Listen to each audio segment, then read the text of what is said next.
Finally लंबे इंतजार के बाद असिस्टेंट स्टाफ नर्सेस की पोस्टें निकल चुकी है और ये 312 पोस्टें होने वाली है। इसका किस तरीके से यहां पर बाइफिकेशन किया गया वो अब मैं आपको बताऊंगा, लेकिन उससे पहले आपको बता देना चाहेंगे 5 सालों के लिए इसमें जो है वो एंगेजमेंट बेसिस पर ये रिक्रूटमेंट की जा रही है और फिक्स्ड इनको ऑनरेरियम जो है वो 25,000 रुपए प्रति महीना मिलने वाला है। और इसमें अब आपको बता देना चाहेंगे कि आपके पास बीएससी नर्सिंग होनी चाहिए विद 50% मार्क्स या फिर जीएनएमए यहां पर जो है वो होनी चाहिए with 50% marks from recognised university और इंस्टीट्यूट। इसमें फीमेल कैंडिडेट से होंगी और हिमाचली बोनाफाइड होगा और साथ ही में रजिस्टर्ड विद एचपीएनआरसी होना चाहिए। लेकिन इसमें जो आपको चीज बताने वाली बात है वो है 120 नंबर का एग्जाम आएगा, 1.5 घंटे का होगा।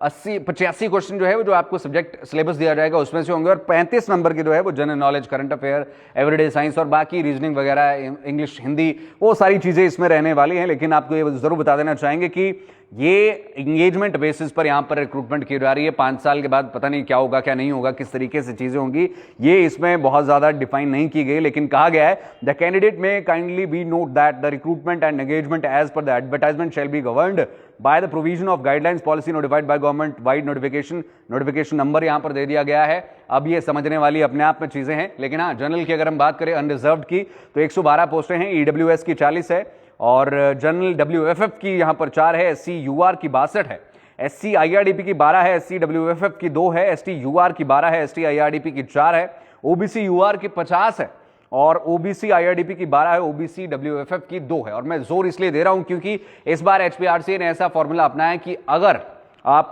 एससी एसटी से है या किसी और कैटेगरी से है या डब्ल्यूएफएफ से है, ओबीसी से है, आईआरडीपी से है, तो आपको जो है वो अपनी ही कैटेगरी में कंपीट करना होगा। ऐसा नहीं कि आपके जो है वो ज्यादा नंबर आ गए तो आप जो है वो जनरल कैटेगरी में आ जाएंगे या वहां पर उस सीट को जो है वो ऑप्ट कर पाएंगे। अब आपको अपनी कैटेगरी में ही जो है वो यहां पर कंपीट करना होगा और उसी बिहाफ पर जो है वो आपको यहां पर अपॉइंटमेंट्स दी जाएगी।